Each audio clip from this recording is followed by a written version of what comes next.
Hi, my name's Toby Jepson. I am a singer, songwriter and producer. Currently in a band called the Wayward Sons.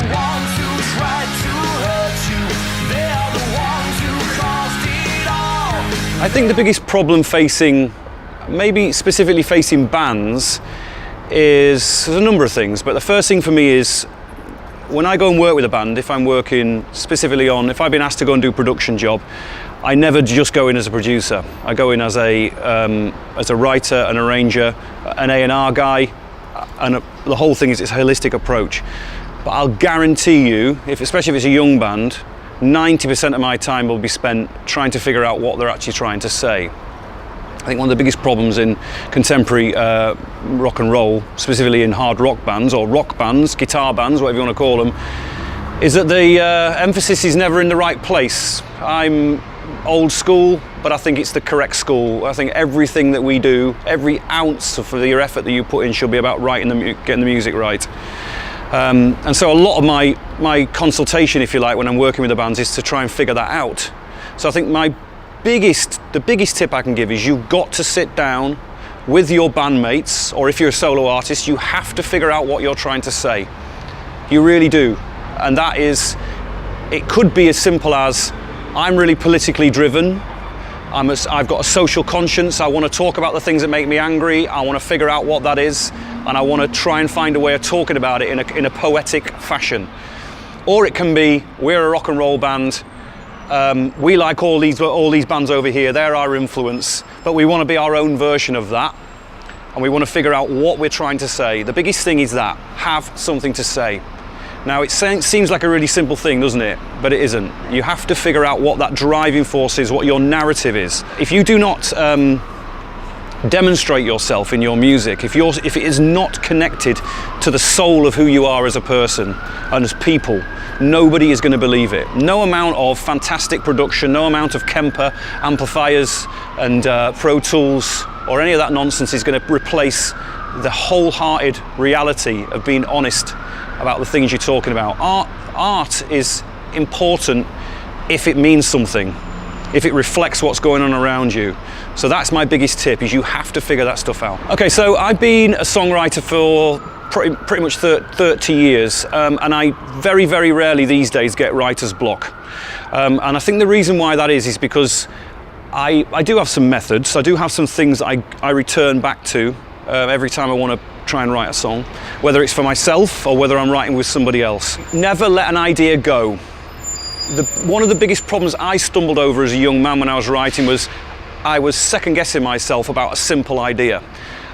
But the truth of the matter is, the simplest ideas are the best. Hardest thing to learn is the art of simplicity. So it's trying to understand and recognize that a little idea that's popped into your head when you're walking down the street or you're riding your bike or you're doing whatever you're doing, they're often the best ideas. And so it's learning to harness that and not be afraid of the simplest things. Because quite often I think you can get carried away and tied up with the complexity of something.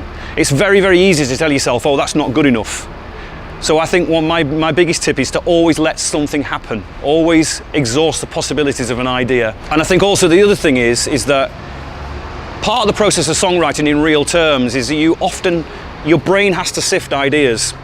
So this is part and parcel of this, what I'm talking about. Never let an idea go. Sometimes you have to write 10 or 12, 15, 20 rubbish ideas before your brain has figured out what you're actually trying to do and what you're trying to achieve, and then you end up starting to tap the vein, what I call tapping the vein, where you start to find out where those creative pulses really are, and then that's when the songs start to appear.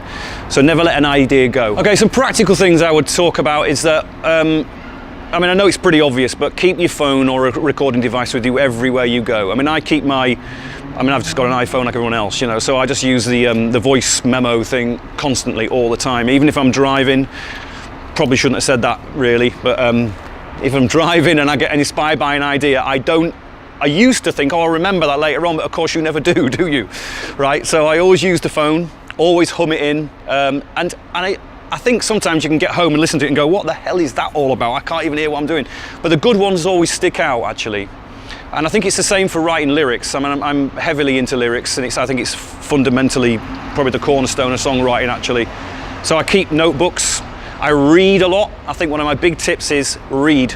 Read everything. Don't just read what's on your phone and on a screen. Read books, read magazines, watch the TV.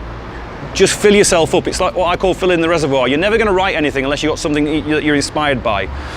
And so I've constantly got 8 or 9 novels on the go, and sometimes if I get bored of one, I'll pick up another, and I'll guarantee you that'll be a continuing source of inspiration for me. And the other one, it might sound a bit weird, is that change your daily routines. Don't just keep picking the guitar up every morning and having a go and getting stuck in a rut and feeling that you're worthless, because I know that we all feel like that, you know. Put the thing down, go do something else, go for a walk, completely turn off from music, don't listen to the radio, go do something else. You can't live by this idea that just because you play an instrument or you're a writer that it's always going to be there.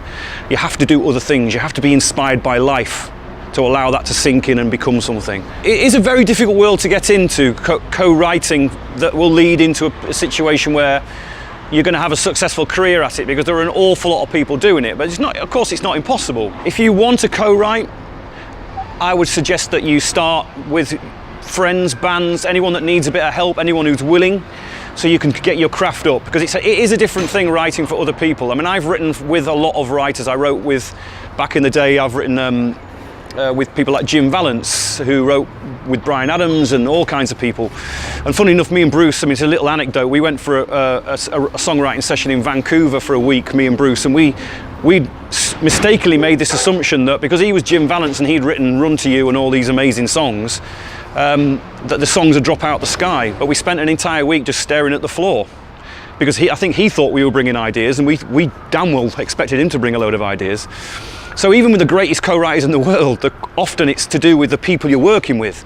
So I think what you need to do is you need to be selective about who you work with, and hope that by the time that you end up with a body of work, through working with other people, that you've learned some new skills, because part of it's people management.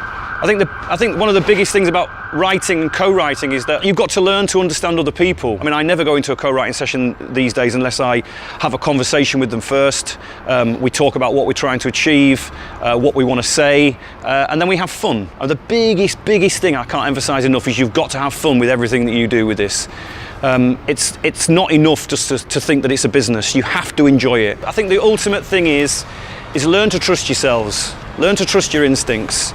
Because art isn't something you can put in a box. Songwriting is an art, always has been, always will be. It's about human experience and the human need to talk about things for other people.